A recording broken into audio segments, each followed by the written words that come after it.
Hello everyone, this is Ashley Tucker. Thank you for joining me today.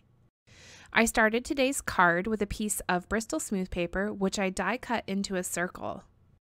I'm blending together 3 different colors of Distress Oxide ink on that circle. The colors that I'm using are Spun Sugar, Abandoned Coral, and Seedless Preserves. I have been really loving this color combination for Valentine's Day, and I've just been liking the Abandoned Coral color in general lately. Which is probably a good thing because Pantone's color of the year is Living Coral, and Abandoned Coral Distress Oxide ink is very close to that color. Anyways, after I finished the blending, I used my hand to drop a few drops of water onto that paper, and then I used a paper towel to sop up that water, and that pulls up some of the color in those areas, leaving behind some water spots. So this is the large circle die which I used to create that circle. Now I used that same large circle die in order to cut out a piece of acetate and a piece of Neenah Solar White. Then I took the smaller of the 2 circle dies and I cut the Neenah Solar White circle and made it into a ring.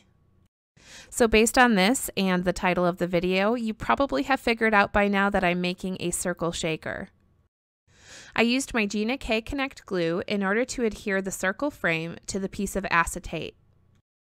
Next, I went through all of my different sequins and I picked out a mix that I thought went well with my background. I added a few different sizes of clear sequins, a few different shades of pink sequins, and then I had these really tiny little heart sequins and I added those, and they're kind of a shade of coral, so I thought that they were perfect. To close up my shaker, I took out a long piece of foam tape and folded it in half so that it's twice as thick.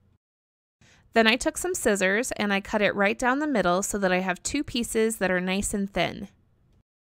I made sure to take the backing off of both sides of the foam tape. This makes it a lot easier to curve it around a circular shaker. I carefully lined it up with the background and then I pressed down, making sure that none of the sequins were underneath the foam tape. Next, I took the Ornate Love stamp set from Simon Says Stamp, and I took the largest of the 3 hearts and I stamped it onto a piece of vellum with some Versamark ink. The vellum that I'm using is from Basil, and I did prep it with a powder tool before I started stamping. I embossed the heart using Alabaster white embossing powder from Brutus Monroe. I always like to be very careful when I use heat on vellum because it tends to warp easier than other papers. I find a really good way to prevent warping is to only use the heat tool on the paper for a couple of seconds and then move it away, and then continue doing that until the whole thing is embossed. I decided to make this card a square card, so I created a card base which is 5.5 inches by 5.5 inches. Next, I used my ATG gun in order to adhere this piece of bubblegum cardstock to the front of the card base. Next, I have a piece of Plum Punch cardstock, which I've actually adhered to another piece of white cardstock in order to make it thicker, and you'll find out why I needed to do that later. After gluing down that piece of Plum Punch, I glued down the shaker right on top of it. I added little tiny dots of Gina K-Connect glue all over the back of that vellum heart that I created, and as you can see, I fussy cut this heart out, and I'm trying to keep those dots of glue behind the actual embossing so that you can't see the glue as much. But honestly, if you have a piece with as much embossing as this heart has, it's very hard to see any glue even if it's not covered up.